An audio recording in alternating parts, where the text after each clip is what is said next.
So இப்போ அப்பா பார்த்தீங்கன்னா, அவருக்குன்னு ஒரு ஒரு டிசைன் இருக்கு. அவர் வந்து பார்த்தீங்கன்னா, எப்பவுமே ஃபுல் ஜுவல்லோட தான் இருக்காரு. அது என்ன ரீசன்? எதனால அவருக்கு அந்த ஜுவல் மேல ஒரு ஆசை? ஃபஸ்ட்டு இந்த ஒயிட் அண்ட் ஒயிட் டைட்டாக போடுறது, நகை, கார். ஓகேவா? இதுக்கு 3க்கு பின்னாடி ஒரு மனுஷன் ஒன்று பண்ணான்னா அதுக்கு பின்னாடி கண்டிப்பாக ஏதோ ஒரு விஷயம் இருக்கும் இல்லையா?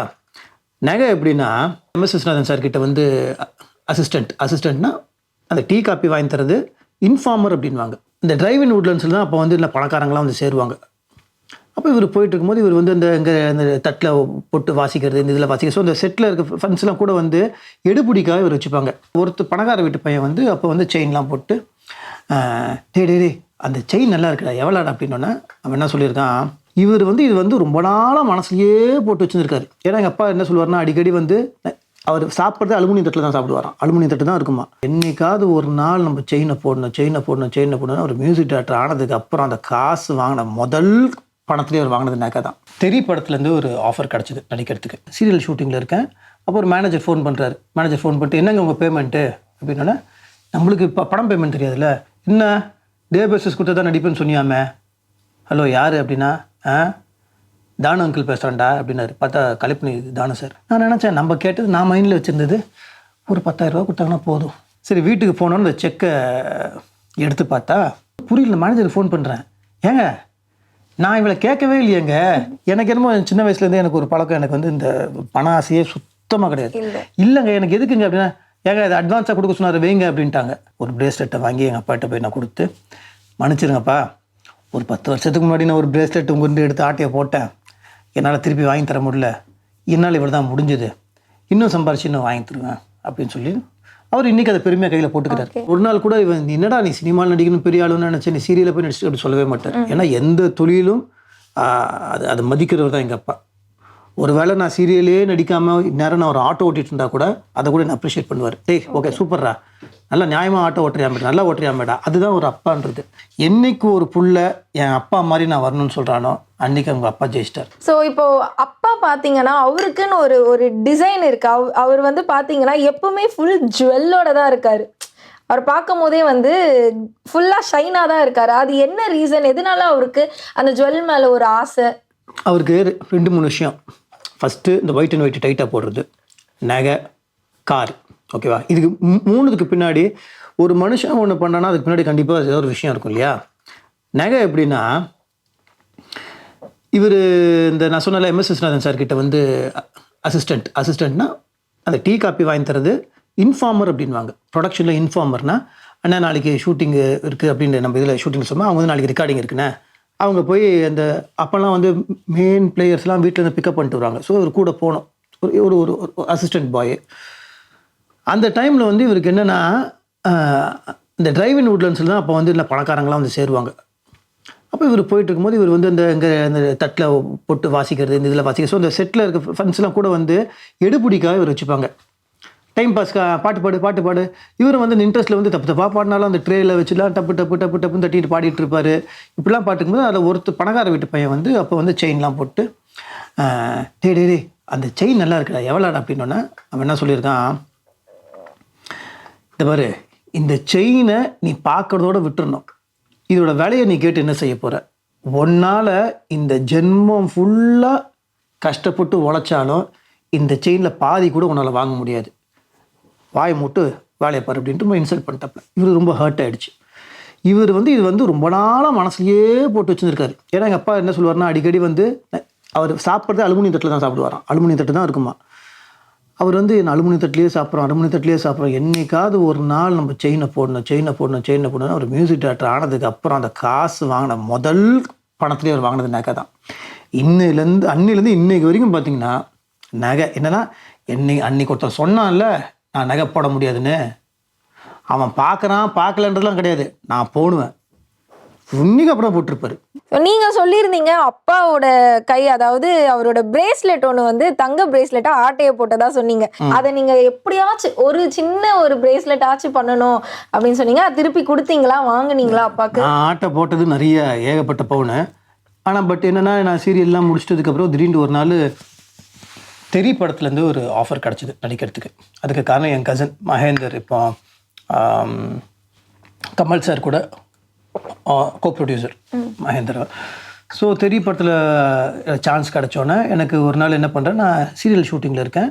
அப்போ ஒரு மேனேஜர் ஃபோன் பண்ணுறாரு. மேனேஜர் ஃபோன் பண்ணிட்டு, என்னங்க உங்கள் பேமெண்ட்டு அப்படின்னா, நம்மளுக்கு இப்போ படம் பேமெண்ட் தெரியாதுல்ல. நான் சொன்னேன், சார் இல்லை சார், நான் சீரியல்லாம் ஒரு நாளைக்கு இவ்வளோ வாங்குவேன், டே பேசிஸ் தான் எனக்கு அப்படின்னு ஃபோனை வச்சுட்டேன். வச்சதுக்கப்புறம் ஒரு ½ hour கழிச்சு திருப்பி ஃபோன் வருது. ஹலோ யார் அப்படின்னா, என்ன டே பேசிஸ் கொடுத்தா தான் நடிப்பேன்னு சொன்னியாமே. ஹலோ யார் அப்படின்னா, தானு அங்கிள் பேசுகிறேன்டா அப்படின்னாரு. பார்த்தா கலைப்பணி தானு சார். அங்கிள் இல்லை அங்கிள், நான் அப்படிலாம் சொல்ல அங்கிள், நாங்கள் சீரியலில் வாங்கியிருக்கேன் அங்கிள், அதுதான் அங்கிள் சொன்னேன், எனக்கு சினிமா பற்றி தெரியாது அங்கிள். சரி சரி சரி வளராத, சாயந்தரம் ஆஃபீஸ்க்கு வானார். ஆஃபீஸ்க்கு போனோன்னா அந்த படத்தில் சின்ன கேரக்டர் தான் பண்ணேன், ரொம்ப குட்டி கேரக்டர் தான். ஆனால் அங்கே போனோன்னே அந்த மனுஷனுக்கு ஒரு ஷால்வையெல்லாம் போட்டு ஒரு ஸ்வீட் பாக்ஸை கொடுத்து ஒரு கவர் கொடுத்தாரு.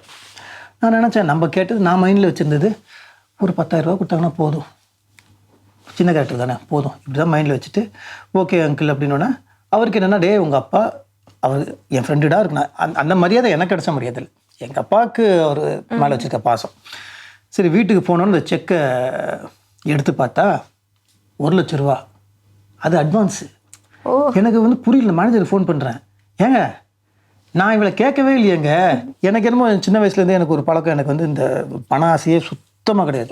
இல்லைங்க எனக்கு எதுக்குங்க அப்படின்னா, ஏங்க அது அட்வான்ஸாக கொடுக்க சொன்னார் வைங்க அப்படின்ட்டாங்க. அந்த 1,00,000 ரூபா போய் ஃபஸ்ட்டு பேங்க்கில் போட்டு அது கேஷ் ஆனோடனே நேராக கொண்டு போய் அந்த 1,00,000 ரூபாய்க்கு எவ்வளோ நகை வந்துச்சு அவ்வளோதான் வந்தது. ஒரு பிரேஸ்லெட்டை வாங்கி எங்கள் அப்பாட்ட போய் நான் கொடுத்து, மன்னிச்சிருங்கப்பா, ஒரு 10 வருஷத்துக்கு முன்னாடி நான் ஒரு பிரேஸ்லெட் உங்கள்கிட்ட எடுத்து ஆட்டையை போட்டேன், என்னால் திருப்பி வாங்கி தர முடியல, என்னால் இவ்வளோ தான் முடிஞ்சுது, இன்னும் சம்பாரிச்சு இன்னும் வாங்கி தருவேன் அப்படின்னு சொல்லி அவர் இன்றைக்கி அதை பெருமையாக கையில் போட்டுக்கிறார்.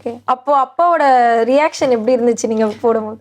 இல்லை, எங்கள் அப்பா கண்ணில் கண்ணீர் தான் இருந்தது, எங்கள் அம்மா சந்தோஷப்பட்டாங்க. என்னென்னா அதான் சொல்கிறேன், எனக்கு அந்த இன்சிடென்ட் சொல்கிறேன்ல, நம்மளை கண்டிக்காமல் நம்மளை கரெக்டான வழியில் அந்த இன்சிடென்ட் தான் நம்மளை திருப்பிச்சு. ஸோ பெத்த அப்பாவுக்கு நம்ம வந்து நகை வாங்கி கொடுக்கறது அதெல்லாம் கூட வந்து பெருசு கிடையாதுங்க. நாளைக்கு நம்ம அப்பாவுக்கு வந்து நம்ம நல்ல பேர் வாங்கி கொடுக்கணும். உங்களுக்கு வந்து மியூசிஷியன் ஆகணும்னு ஆசை இருந்திருக்கா, இல்லை அப்பா வந்து என் பிள்ளை இதுவாகணும், டாக்டர் ஆகணும், இன்ஜினியர் அந்த மாதிரி ஏதாச்சும் திணிச்சிருக்காரா? அவருக்கு என்ன நீங்கள் ஆகணும்னு ஆசைப்பட்டிருக்காரு? இல்லை, அவர் என்னை ஃப்ரீயாக தான் விட்டுருந்தாரு. அவர் என்னென்னா என்றைக்குமே வந்து என்னை வந்து மியூசிக் எது நான் ஒழுங்காக பண்ணியிருந்தாலும் அந்த ஃபீல்டு என்ன உள்ளே நுழைச்சிருப்பார். பட் ஓகே, இன்றைக்கி அவருக்கு என்ன ஒரு பெருமைனா, சரி என் பேரை சொல்லாமல் வந்துட்டான் பார்த்தியா, ஓகே ஏதோ. அதே மாதிரி என்னடா அவன் சீரியலில் ஒரு நாள் கூட இவன் என்னடா நீ சினிமாவில் நடிக்கணும் பெரிய ஆளுன்னு நினச்சி நீ சீரியலில் போய் நடிச்சு அப்படி சொல்லவே மாட்டேன். ஏன்னா எந்த தொழிலும் அது மதிக்கிறவர் தான் எங்கள் அப்பா. ஒரு வேளை நான் சீரியலே நடிக்காமல் நேரம் நான் ஒரு ஆட்டோ ஓட்டிகிட்டு இருந்தால் கூட அதை கூட நான் அப்ரிஷியேட் பண்ணுவார். டேய் ஓகே சூப்பர்ரா, நல்லா நியாயமாக ஆட்டோ ஓட்டுறியாமேடா, நல்லா ஓட்டுறியாமேடா. அதுதான் ஒரு அப்பான்றது. தான் பையன் எது பண்ணாலும் நேர் வழியில் உண்மையாக பண்ணனா அதை தட்டி கொடுத்து நீ சூப்பரான்னு சொல்கிறவர் தான் அப்பா.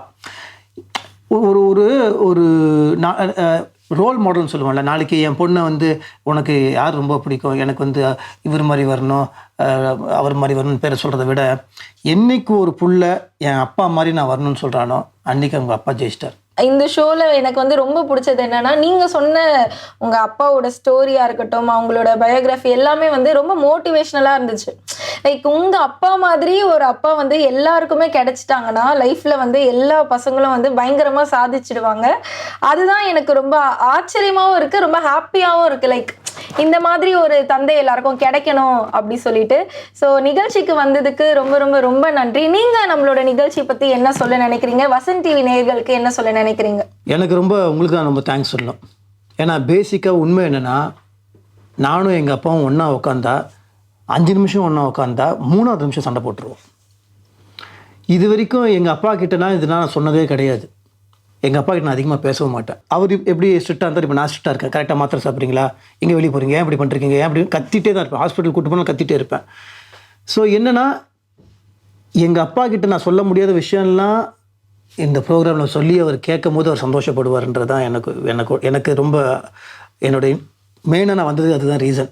ஓகே மக்களே, இன்னைக்கு நீங்க எல்லாரும் நம்மளுடைய காட்ஃபாதர் ஷோவை பார்த்து ரசிச்சிருப்பீங்க நம்புறேன். இதே மாதிரி நான் வேற எபிசோட்ல உங்களை வந்து மீட் பண்றேன். Until then, this is bye from VJ Shweta signing off. Bye.